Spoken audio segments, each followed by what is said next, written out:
All right, are we live? Yes, looks like we are live. Well then, welcome everyone. Bienvenue, all my followers of darkness, shadow scavengers, and villainy aficionados. Welcome to another Villains Review episode. This time, I'm gonna be a little bit particular about this specific villain I chose this time to. They're gonna talk about and everything.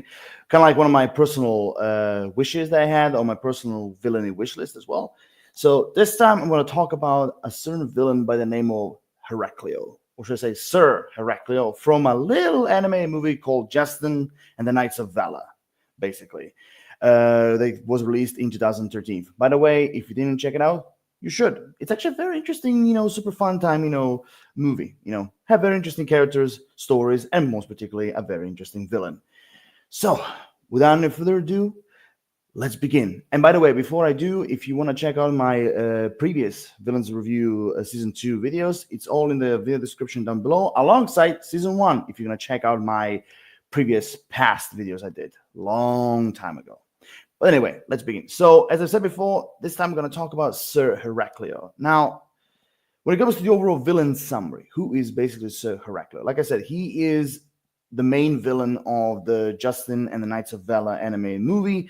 This kind of like, overall fallen knight who went into exile and was trying to basically create this army, which is basically made of prisoners, to try to invade the same kingdom that basically exiled him, and take over the throne. Already just with that, basically, another power-hungry villain, basically. Or in this case, warlord, actually. Kind of has more ring to it, But everything, all his plans were foiled by the end of this Justin and, of course, his overall friends and allies. Now, which I kind of already said it in my overall summary. But basically, like I said, Sir Heraclio it was one of those, like, royal knights that basically, amongst, I don't know if it was like 12 of them or 7 of them. I don't know. But he was basically one of the royal knights that protected the king and queen. And after, the king died, the queen was left, all alone. And basically through the lawyer, basically she started to create so many different laws, that none of the things that happened to the king will happen in the future of the kingdom itself. Which, of course, one of them being, of course, is the making the knights illegal, basically, basically, if I would use like the kind of right proper word, I would say they basically got dissolved. Let's put it that way. She dissolved the knights, and of course, Sir Heraclio, he took that very pretty much personally, because she blamed not just the queen being weak, but also he blamed the lawyer for usurping her power, because they literally both of them took away everything from him. Basically all his life, all his reputation, everything was just simply taken away from 2 simple signatures. Like this is literally now, since we're talking about origin stories, this is literally one of those stories where basically, like I said, when a villain, when something is taken from a villain that is basically literally everything that he was, like basically, in his first part of his life, basically, like in this case, Sir Heraclio, he was a knight, and after they took everything from him, he was nothing. He was nobody, like literally everything he had was in that part of his life, which was a knight. Which, of course, again, very kind of classic thing, when it comes to villainy, but also sometimes it can be a real treat, because very rarely, we kind of see those kind of villains where basically, they took everything from them, and literally they are like, after that, they're literally nothing, which of course in this case was, Sir Heraclio. And of course, and also in that, we also add, like basically attempted murder in which he was trying to kill the queen. But of course, he fought against his comrade in arms, Sir Roland, and of course, Sir Roland being this, this kind of like very classical knight, good-hearted, didn't wish to kill his comrade in arms and everything. But this is where Sir Heraclio kind of showed, his villain side, where basically, when Sir Roland hesitated, he's like, like classic, backstabbing move, where he basically grabs him and takes the sword and stabs him like a fucking shish kebab, and literally, after that, he escaped, or kind of more like book like word, he was exiled, basically. So that's kind of like his overall origin story. So and after that, basically, which can again, when it comes to Sir Heraclius' character in general, like I mentioned, like I said before, Sir Heraclius, if you want to put him, like, what kind of a type of villain does he belong to? Like, what kind of a type of category of villain does he belong to? Well, he is basically a power-hungry warlord, if you're going to put it like that. I mean, you can also say, besides him being a royal knight, you can also say he's kind of sort of like a dark knight, let's just put it that way. Or you can even put him as like a terrorist leader, basically, because, he took all those prisoners out of jail and basically transformed them into a fighting machine, basically, just so he can take over the kingdom, basically. So again, the way, if again, if you see him like through the entire movie, you could kind of feel like, yes, he's a guy, who wants to be king, who has this extraordinary hunger for power. He wants to be on top. He wants to rule this kingdom. He wants to invade it. And of course, basically, taking out the lawyer and the queen. And of course, what better way to do it when, with the lawyer, since, the lawyer was the son of Sir Roland, the knight who was, killed by his own hand. What better way to do it, that basically stabbing him with his own father's sword. I mean, if you wanna like hurt him so deeply, that's the perfect way to do it. But anyway, so basically, yes, he is like I said, a power hungry villain. But you can also kind of see that there's also other parts of this character. That kind of like drives him. Kind of gives him this conviction that he wants to do. Like, for example, like I said, the queen and the lawyer, they took away him being a knight, which also, like I said, it brings me to his motivation and goal, which I mentioned already, which is like, basically his goal is to take over the kingdom and kill the queen and the lawyer, who literally ruined his life in his own, the way how he saw it. Now, when it comes to the overall motivation, again, he's motivated by the throne. He's motivated by power. But he's also motivated through rage, hatred, and basically, this feeling of being dishonored, the feeling of being disgraced, basically, all these feelings kind of created in his mind this conviction why he's doing what he's doing. So you can kind of say, not only with him trying to take over the kingdom, but also in the same way he wants revenge, because literally they took everything from his life that literally represented who he was, which I said before. They literally took everything from him in which he was turned into dust. He was turned into an absolute zero, totally, nobody, and now basically, like I said, basically just like I said in the movie, now because all of this shit that happened, making the knights illegal and everything, now he has no other choice but to basically, basically ally himself with the same scum that he was sworn to fight, which kind of also, going back to a little bit about the character is, that you can see, even though, like I said, he has his own army, you can also see that, he has his own personal henchmen, and you can literally see that even though they're trying to follow orders, even though, he's still their boss and everything, you can still feel that he's filled with disgust of following the same criminals that he swore to fight. All the way from the very beginning, like I said, from his main three guys to his army, even during the training, even during when he was training them, you can definitely feel that these guys are no soldiers, these guys are no knights, they're literally scum. I mean, I remember one of my favorite scenes in the movie about Sir Heraclius' character is literally when basically one of the prisoners was trying to train, basically do the thrust position with the sword, and you can see Sir Heraclius being frustrated, and he's like, let me demonstrate.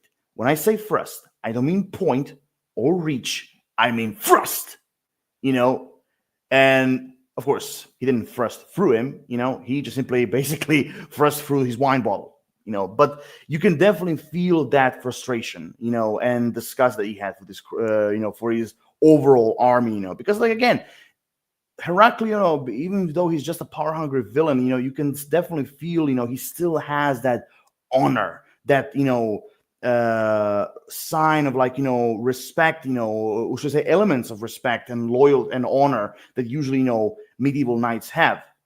So even though he's still a villain, there those kind of things still remain a part of him in a way, which also kind of brings me to his strengths and weaknesses. Now, when it comes to his overall strength, what is his overall strength? Well, like I said, he's overall a knight, which of course is a skill. His strength is of course swordsmanship. I mean, like throughout the entire movie, you can definitely feel that this guy is a veteran when it comes to sword fight. I mean, the way how he was training himself, the way he was fighting Justin, at the very end, like you can definitely feel that he is a guy, like this is literally a guy who has seen a lot of battles. He's a guy who, he's a veteran when it comes to overall sword fights. He's a guy, who knows his stuff, basically. So overall, like I mentioned before, overall you can kind of say a veteran, basically. So yeah, or even like one of the characters in the movie who calls Sir Blucher. He literally described Heraclio, like he's a great fighter. He'll chew you up and spit you out.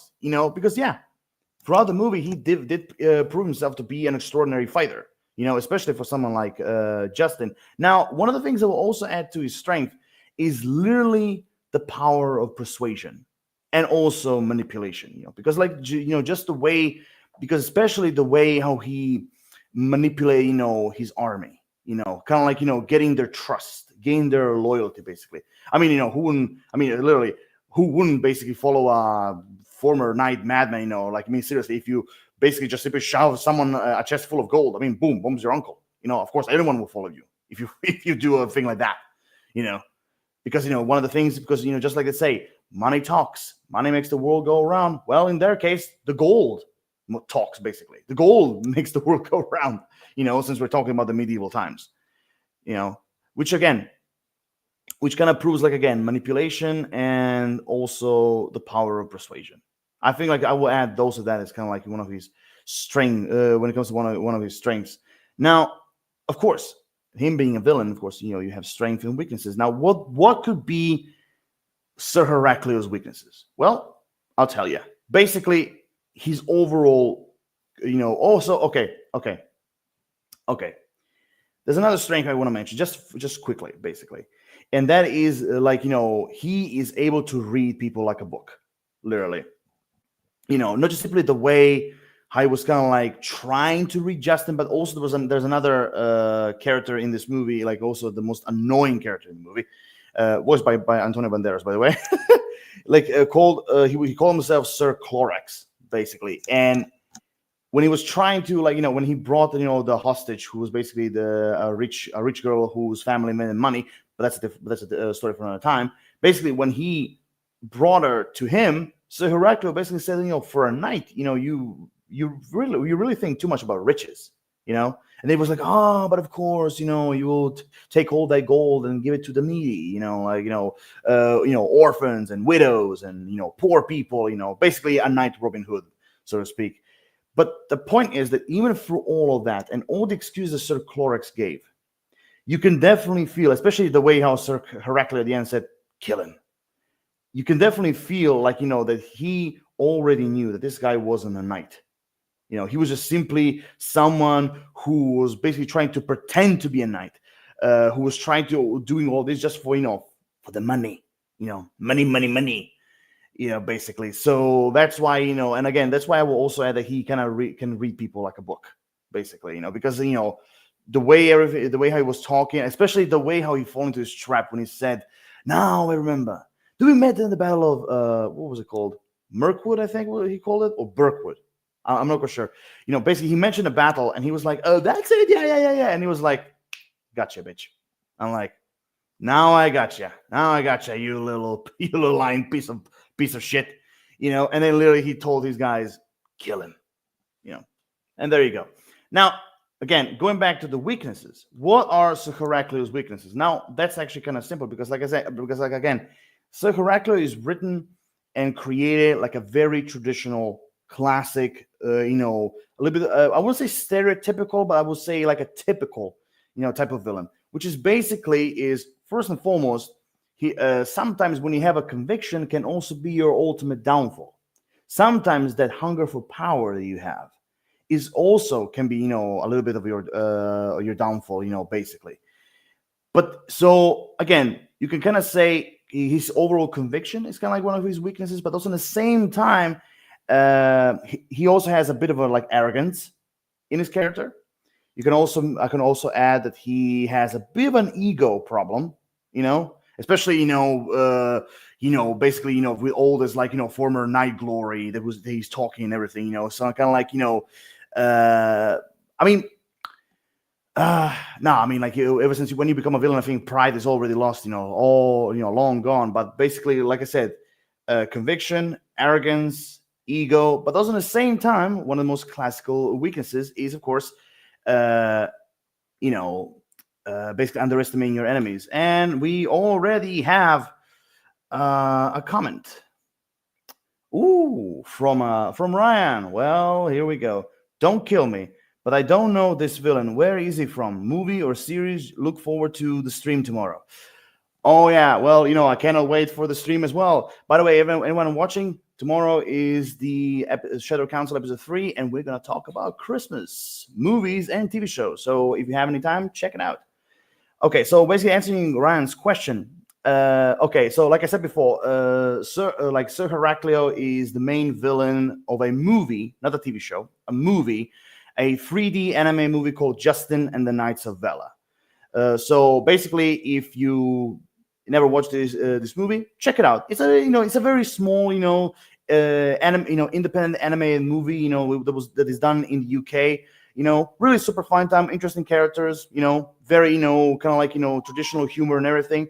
So if you're interested, give it a go, Ryan. I mean, I watch it from time to time. And it's for me, it's still like a super fun time movie. But basically that's where Heraclio is from. So anyway, so basically, like I mentioned before, strength and weaknesses. What was the last thing I said? Oh yeah, right. One of the things is that, of course, Heraclio is, of course, underestimating your enemies, and that's exactly what he does in this movie, especially underestimating Justin. Because he thinks like, oh, this guy, he's just a kid. He has no massive experience like all of us knights. He is no match for me. Basically, and then of course, when he.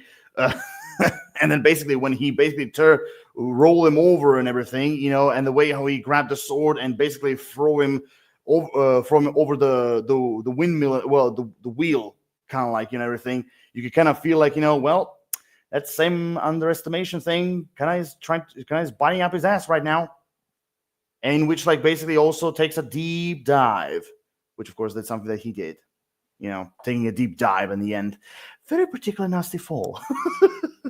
Anyway, so I would say like this is one of those particular like villains like Sir Heraclio does possess, which again is arrogance, conviction. Again when you go too far,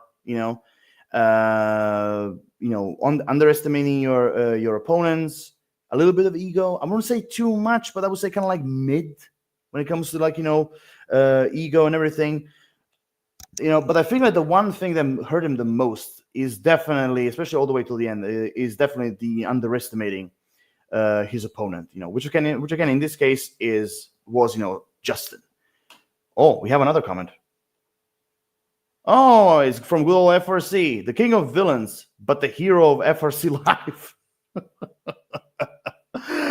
Well, thank you very much, FRC, for the compliment. Although you're the hero of the FRC Live, by the way, I'm just a second in command, But still, thank you for the compliment. I do my best. Anyway, moving forward, So again, out of all the things, because again, even though with multiple weaknesses that villains have, usually, it's always one that kind of draws them to their own downfall. And again, in Heraclio's case, is definitely underestimating your enemies, because again, he underestimated during the battle, and also at the end when he basically pushed the sword and Heraclio basically fell to his own death, or should I say, he took a deep dive, basically.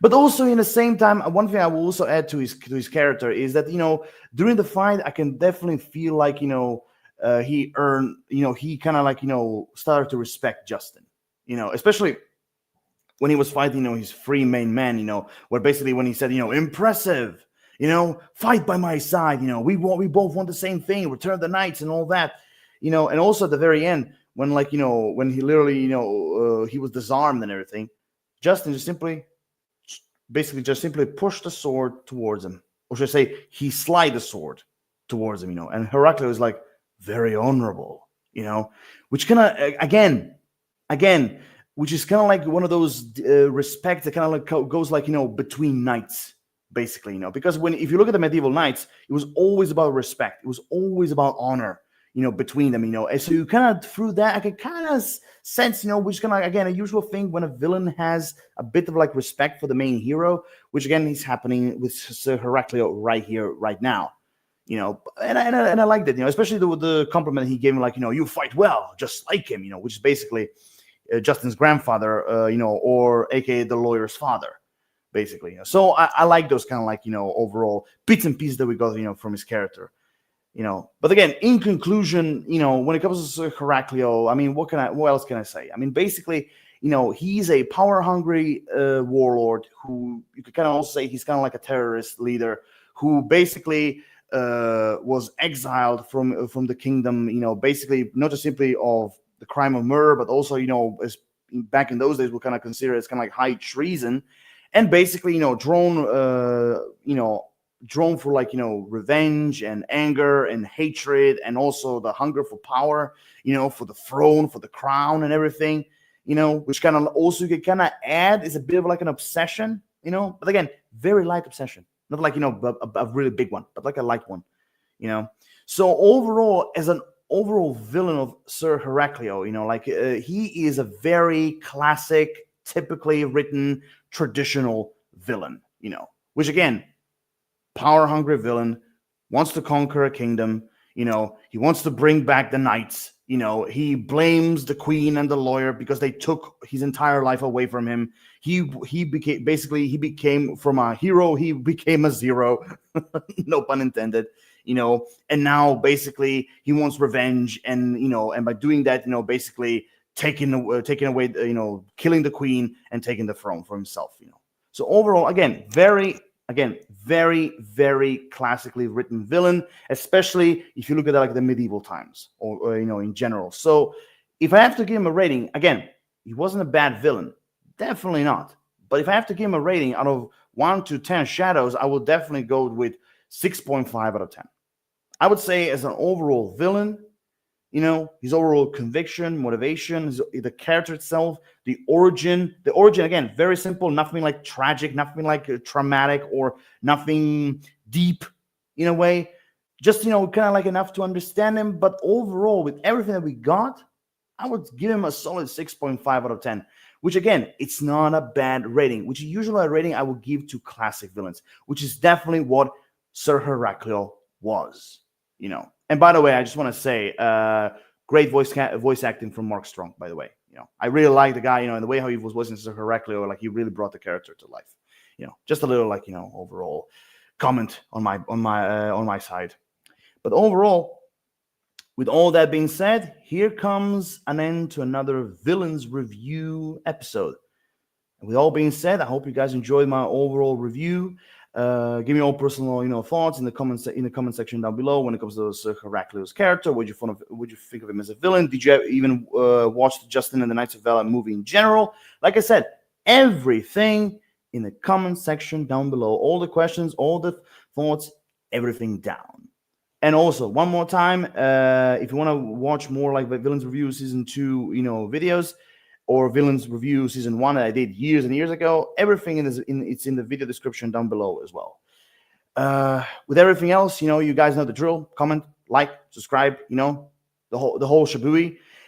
And like always, stay tuned for more videos. Like, most importantly, stay tuned for tomorrow's new Shadow Council episode. And until then, Lord of Shadows, like always, signing off. Or, as I love to put it, in the name of good old Beetlejuice, later, fuckers.